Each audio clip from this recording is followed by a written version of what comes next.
예, 우리 할렐루야 샬롬 하고 인사합니다. 할렐루야 샬롬 샬롬 샬롬 샬롬 샬롬.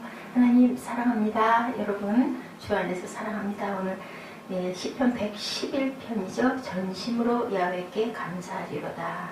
예, 이 시편은 큰 절기 있었을 때, 어떤 행사가 있었을 때, 장막절 그리고 초막절 이럴 때 하나님께 감사, 누가 성도들이 감사하는 그런 찬양으로 나타나 있습니다. 우리는 어땠을까? 한 해 동안 나를 지켜주신 하나님께 어떤 모습으로 감사를 드렸는지 우리 한번 돌아보고, 또 앞으로 우리가 어떤 마음가짐을 가지고 하나님께 감사와 찬양을 드려야 할지를 한번 함께 나눠보도록 합니다. 회와 공회, 크고 작은 예배 자리에 모여서 전심으로 야훼께 감사하는 찬송을 부르게 된다. 예, 할렐루야. 내가 정직한 자의 회와 공회 중에서 전심으로 야훼께 감사하리로다. 예, 회중찬송입니다. 회중찬송. 지금까지 인도해 주신 하나님, 6월절, 오순절, 장막절과 같은 이스라엘의 큰 절기에 사용되었던 그러한 시편으로 나와 있습니다. 앞으로 정직한 자의 회라고 한 것 같은 맥락으로 성도의 회중이란 무슨 인생이나 정치나 양심 문제에 대한 마음이 통해서 모인 자리, 우리가 한 마음을 가진 사람, 하나님을 우리가 섬기는 그 일을 하는 사람들이 모여서 예배드리는 곳이 바로 교회고, 그곳이 바로 장막이고, 성소였었죠. 과거에 이루신 야훼 행사를 깨달은 성도가 회중에서 즐거운 마음으로 감사 찬송을 당연히 부르게 되죠. 야훼 행사가 크시니 라는 사실이 성도가 하나님께 감사드리게 되는 첫 번째 이유이죠. 하나님께서 저에게 베풀어 주신 게 너무 크다. 우리 1절부터 10절까지 읽어보시면서 어떤 걸 느끼세요? 저는 보니까 아니 왜 이렇게 남는 장사를 안 할까 이런 생각이 들어요. 하나님께서 얼마나 좋은 것들을 많이 주세요. 우리가 찬양과 감사를 드리면 그들에게 문나라의 기업을 주시고 그가 행하시는 일의 능력을 그들에게 더 알려주시고 그의 손이 하는 일은 진실과 정의이기 때문에 그 모든 진실과 정의로 모든 것들을 영원무궁토록 행해 주시고, 그리고 백성을 속량해 주시고 언약을 영원히 세우시고 그 이름이 거룩하고 지존하시도록 그렇게 해주신다. 야훼를 경외함이 지혜의 근본이라 그의 계명을 지키는 자는 훌륭한 지각을 가진 자니 야훼를 찬양함이 영원히 계속되게 하실 거고, 자기를 경외하는 자들에게 양식을 주시고 그의 언약을 영원히 기억하신다. 은혜로우시고 자비로우시다. 정죄하고 엄유하시다. 의가 영원히 드러나게 해주신다. 이런 하나님께 우리가 왜 감사와 찬양을 드리기만 하면 될 걸 안 드릴까? 2절부터 4절까지는 야훼 행사가 크시니 이를 즐거워하는 자가 다 연구하는도다. 행사가 존귀하고 엄미하며 그 의가 영원히 있고 기이한 일을 사람으로 기억해 하셨으니 야훼는 은혜로우시고 자비로우시다. 이렇게 말씀하고 있죠. 그 행사가 존귀하고 엄미하다. 결론은 그렇죠. 존귀하고 영원하시다. 의가 영원히 있도다.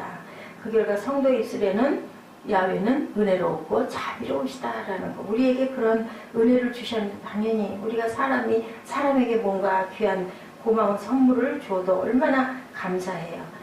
사람 사이에서도 나 자신의 꼭 필요한 큰 일을 오직 그 한 사람만 해줄 수 있는 경우 누구? 아버지 어머니가 자녀를 위해서 해주는 일들. 하나님 다음으로 땅에서 하나님의 역할을 대신 작은 천사라고 하죠. 보내주신 그러한 어머니의 은혜, 그리고 낳아주시고 또한 우리를 먹여주시는 그런 아버지의 은혜. 지금은 물론 엄마 아빠가 함께 다 같이 직장을 다니고 금전적인 부분을 돕고 가지만 또 원칙적으로는 땀 흘리고 수고해서 가족을 먹여 살리라고 아담에게 주셨죠. 하나님이 행하신 가장 큰 일 두 가지는 창조 역사와 구원 사역입니다. 하나님이야말로 우리의 생명을 창조해 주셨을 뿐 아니라 영원한 상하망으로부터 당신의 독생자 아들을 보내셔서 우리를 그 피로 구속해 주신 그 두 가지, 세상을 주셨기 때문에 우리가 살고 있죠. 그리고 우리를 구속해 주셨기 때문에 우리는 소망을 가지고 삽니다. 이 땅에서 우리가 힘들고 어렵고 괴로워도 내가 가는 하늘나라는 정말 내가 하나님께 쌓아놓은 대로 아버지가 우리에게 보상해 주시고 정말 눈물도 씻어주시고 이제는 거기서는 힘들고 수고하는 부분이 없이 영원히 우리가 살 수 있다는 그 소망, 그거 하나죠. 5절과 9절 그 이하의 분이 야훼께서 자기를 경외하는 자에게 양식을 주신다고 했어요. 언약해 주신 것을 영원히 기억해 주신다고 그랬어요. 6절에도 저와 그의 백성에게 열방을 기억으로 주시고 행사의 능을 저희에게 보이시고 그 손의 행사는 진실과 공의고 법도는 확실하고 영원 무궁히 정하신 바고 진실과 정의로 행하신 바로다. 그 백성에게 구속을 베푸시고 언약을 영원히 세우셨으니 그 이름이 거룩하고 지존하시도다.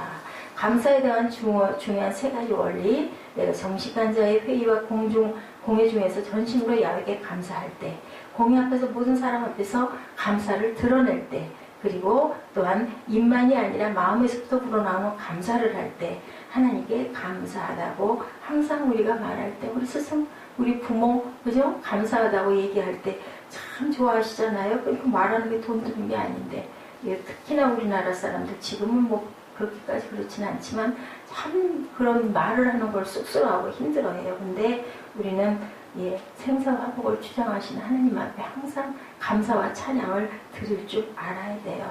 그랬을 때 하나님께서 우리에게 이런 큰 복을, 뭐 그런 말 있죠? 고기도 씹어야 예, 맛을 안다고. 말은 해야 되는 거죠. 말하라고 저에게 말할 수 있는 그러한 그 입도 주시고 소리도 주셨지 않습니까? 그런데 감사도 또한 높은 감사를 드려라. 하박국 3장 17에서 18절 나는 나의 야훼를 위하여 즐거워하며 나의 구원의 하나님을 인하여 기뻐하리로다 라고 이렇게 표현되어 있습니다. 폴란드의 유대인을 숨겨준 제목으로 포로 수용소에 갇혀 어려움을 겪고 있었던 코리덴범 여사의 그 형제가 있었대요. 코리덴범 여사는 감옥에서 수고했던 성경을 읽는 중에 데살로니가 전서 5장 18절에 있는 범사에 감사하는 말에 큰 감동을 받았다고 합니다. 예, 그럴 수밖에 없겠죠. 그곳에서 어떤 상황이라도 우리가 감사해야 되겠다라는 마음을 가져야 살아남을 수가 있었을 거예요. 근데 결국은 살아남았죠. 감옥에 숨겨둔 성경을 읽는데 너희를 향하신 것이 하나님의 뜻이니라 끝에 그렇게 나와 있어요. 성도가 하나님의 뜻이라고 하는데 안 지킬 수가 없죠. 감옥에서 언제 죽을지 모르는 위험 속에 처해 있는 것, 그리고 새로 옮겨진 감방에는 벼룩이 너무 많아가지고 사람이 가려워서 견딜 수가 없었다고 합니다. 예, 그 벼룩 여러분들 아시죠? 긁어도 가려운 것처럼 아픈 거보다 오히려 더 괴로운 거죠. 너무너무 죽겠는데 잠을 잘 수가 없는 거예요. 그 방에 벼룩이 많다는 사실을 알고 간수들이 예수 믿는 사람을 그곳에다 일부러 집어넣은 거예요. 괴로움 좀 당해봐야 하고. 그래서 코리덴 여사가 범사에 감사라는 말에 감명을 받았는데 벼룩을 주신 하나님께 감사드릴 수는 없었다고 그래요. 그런데요, 그의 언니 베시가 기도하면서 하는 소리가 들리더라고 하죠. 예, 주님, 예, 이런 좋은 감방을 주셔서 감사합니다. 아, 도대체 이 벼룩이 끓는 이 감방이 뭐가 감사하다라는 거야? 라고 이렇게 생각을 했었대요. 근데 나중에 알고 보니 벼룩 때문에 감방 주위에는 아무도 얼씬을 하질 않아서 거기에 모여있는 그 예수 믿는 사람들이 마음껏 예외를 드릴 수가 있었다고 그럽니다. 그래서 그 언니 베시가 정말 이런 감방을 주셔서 감사하다. 벼룩이 다냐는 거죠. 예배 드릴 수 있어. 그 간수들이 지키고 있으면 예배를 드릴 수 없을 거죠. 그죠? 예, 이것을 아는 그들은 하나님의 은혜가 너무 감사했다고 그래요. 감사는 좋은 일에만 있는 게 아니라 좋은 일이든지 어려운 일이든지 우리가 그것을 어떻게 생각하고 받아들이냐에 대해서 우리에게 범사에 감사를 주신다. 예, 낮은 감사를 높여서 높은 감사로 그 은혜를 체험하는 저와 여러분이 되시기 바랍니다.